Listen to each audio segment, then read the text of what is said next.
जय हिंद दोस्तों, अग्निपथ या तो होगी रद्द और होगा बड़ा बदलाव या परमानेंट।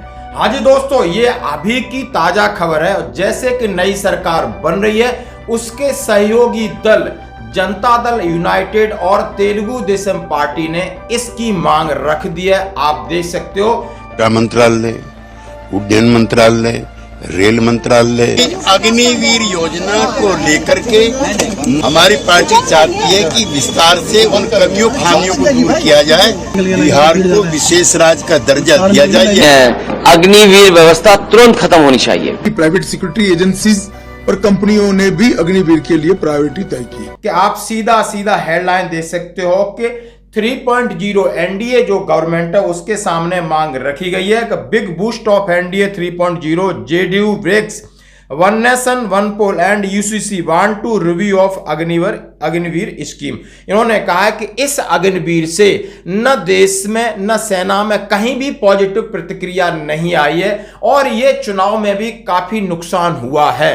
क्यों न इसको खत्म कर दिया जाए। और जैसा कि दोस्तों ये अभी की खबर है, मैं आपसे कहना चाहता हूं कि सरकार के पास सौदा तो हो रहा है, लेकिन राहुल गांधी जी ने कहा है, राष्ट्रपति, महामहिम राष्ट्रपति, आप सेना की सुप्रीम कमांडर हैं, मैंने पूरे देश में पैदल यात्राएं की है, नौजवानों को मिलाऊं, अग्निवीर किया मुद्दा कांग्रेस ने उठाया है, जमीन पर देखा है, जमीनी हकीकत को देखा है, नहीं तो लोगों में इंटरेस्ट है कि सेना में जाने के लिए कोई नहीं जाना चाहता। जो बहुत ही मजबूर है वो जाना चाहता है और जाकर के उसका जो उसका डेडिकेशन है, जो उसका जोश है, वो समझता है कि 4 साल बाद आके वो सिर्फ पेट पालने के लिए जा रहा है, वो जुनून खत्म हो गया है। और इसलिए महामहिम राष्ट्रपति महोदय कि मैं आपको एक चिट्ठी लिख रहा हूं, आप देख सकते हो 2 पेज की चिट्ठी लिखी है कि आप अग्निवीर योजनाओं को वापस लो, रद्द करो, कैंसिल करो, खत्म करो। लगातार कांग्रेस दबाव बना रही है और कांग्रेस ने इसमें राजनीतिक नुकसान हुआ है भारतीय जनता पार्टी को।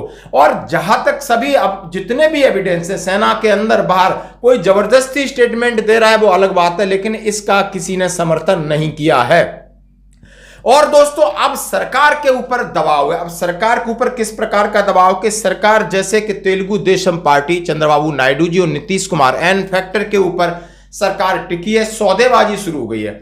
जैसे कि तेलुगु देशम ने कहा है कि हम बाहर से समर्थन देंगे, हमें लोकसभा अध्यक्ष अभी जो ओम बिरला जी थे वो पद चाहिए और एनडीए का संयोजक चाहिए। आप समझ सकते हो इसका क्या मतलब है। यानी आप यदि लोकसभा के अध्यक्ष हैं तो ये सरकार किसी के एमपी को खरीद नहीं सकती और किसी के एमपी को जबरदस्ती तोड़ फोड़ नहीं कर सकती, क्योंकि सारा निर्णय लोकसभा अध्यक्ष के ऊपर डिपेंड करता है।